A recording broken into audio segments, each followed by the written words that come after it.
सत्ता का साझेदार बदलने के बाद बिहार के मुख्यमंत्री नीतीश कुमार ने बिहार विधानसभा में विश्वास मत भी प्राप्त कर लिया। लेकिन जब अब नीतीश कुमार विश्वास मत हासिल कर चुके हैं और इस विश्वास मत से पहले सभी पार्टियों ने अपने विधायकों को जैसे जैसे अलग अलग होटलों में, अलग अलग घरों में, अलग अलग वजहों से रखा, उसे देख सुन के 24 साल पहले का एक राजनीतिक किस्सा याद आ रहा है। और ये किस्सा बिहार से ही जुड़ा हुआ है और उस किस्से के मुख्य किरदार भी नीतीश कुमार ही हैं। अब जब किस्सा याद आ रहा है तो सोचा कि आपसे साझा कर दें और आपको इस किस्से का सहभागी बना लें। आप साथ चलेंगे ना? मुझे आपके साथ का पूरा भरोसा है। वर्ष 2000 बिहार विधानसभा का एक और चुनाव, इस चुनाव में समता पार्टी, जदयू, बीजेपी और कुछ इक्का दुक्का पार्टियां जो नारा तो लालू हटाओ का दे रही थीं, वो लालू यादव से लड़ने से पहले आपस में ही लड़ पड़ी। सीटों को लेकर बात नहीं बनी पार्टियों के बीच में और सभी पार्टियां अलग अलग चुनाव में उतर गई। तब तक झारखंड बना नहीं था। सो राज्य में कुल विधानसभा की सीटों की संख्या 324 थी।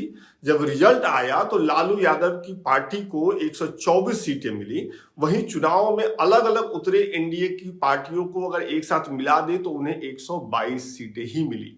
नेता सीट के लिए लड़े तो जनता ने कंफ्यूज करने वाला फैसला सुना दिया। तब सरकार बदलने का एक सुनहरा मौका सरकार विरोधी पार्टियों ने ही गंवा दिया था। लेकिन ख्याल रखिए, तब केंद्र में एनडीए की सरकार थी, वाजपेयी प्रधानमंत्री थे। जब बिहार में मामला फंसा तो केंद्र सरकार के सह पर राज्यपाल ने नीतीश कुमार को मुख्यमंत्री पद की शपथ दिला दी और बहुमत सिद्ध करने के लिए उन्हें समय भी दे दिया। तब राज्यपाल के इस फैसले की काफी आलोचना हुई और बिहार के विधायकों को अलग अलग होटलों में छुपाने का खेल शुरू हुआ। लालू यादव की गुट की तरफ से सिवान के कथित डॉन मोहम्मद शहाबुद्दीन ने मोर्चा संभाला। ये पूरा किस्सा पत्रकार शंकरशन ठाकुर की किताब से है और उस किताब में शंकरशन ठाकुर ने लिखा है कि कांग्रेस के 8 विधायकों को पटना के पाटलिपुत्रा होटल में एक तरीके से कैद करके रखा गया था। होटल की गैलरी में तब मोहम्मद शहाबुद्दीन खुद तमंचा कमर में खोंचकर पहरेदारी करते देखे गए थे। सोचिए क्या सीन रहा होगा। शंकरशन ठाकुर की किताब है बंधु बिहारी, ये किस्सा उसी से। इधर बिना बहुमत की मुख्यमंत्री पद की शपथ ले चुके नीतीश कुमार छटपटा रहे थे। उन्हें समझ नहीं आ रहा था कि करना क्या है, कैसे करना है।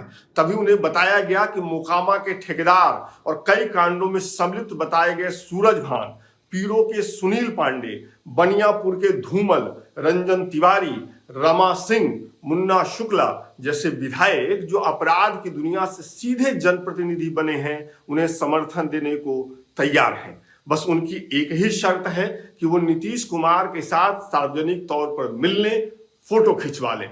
नीतीश अपने मिजाज के मुताबिक इस प्रस्ताव पर न कह रहे थे न हाँ कह रहे थे। आज वाली स्थिति थी।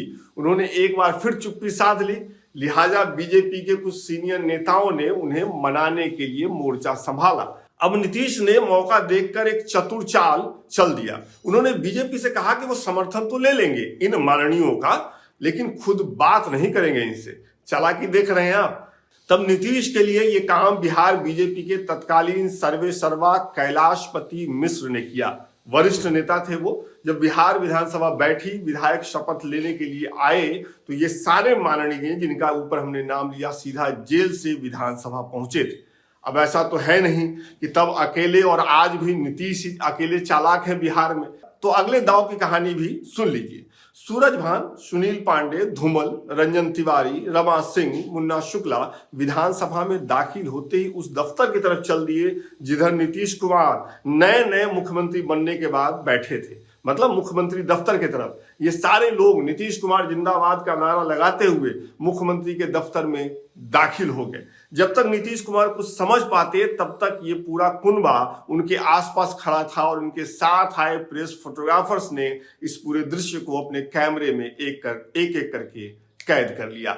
एक ही झटके में नीतीश कुमार जो बदलाव की बहार बन के आए थे, राज्य के कुछ बदनाम चेहरों के साथ खड़े दिखाई दिए और इस मूव से नीतीश कुमार परेशान हो गए। इतना सब कुछ होने के बाद भी नीतीश ने बहुमत लेने से मना नहीं किया, लेकिन इतिहास यह है कि वो बहुमत साबित नहीं कर सके और राबड़ी देवी ही राज्य की मुख्यमंत्री बनी थी। तब हारे को हरिनाम का जप करते हुए नीतीश एक बार फिर पटना से दिल्ली चले गए थे।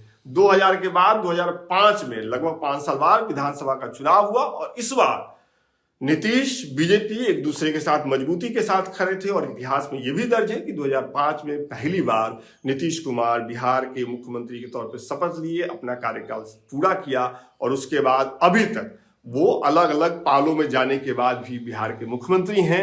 और इन कुछ सालों में तो उन्होंने पाला बदलने की इतनी हद पार कर दी है कि हम जैसे पत्रकारों के लिए गिनती रखना भी मुश्किल होता जा रहा है। ये कहानी कैसी लगी आपको, ये कमेंट करके जरूर बताइए।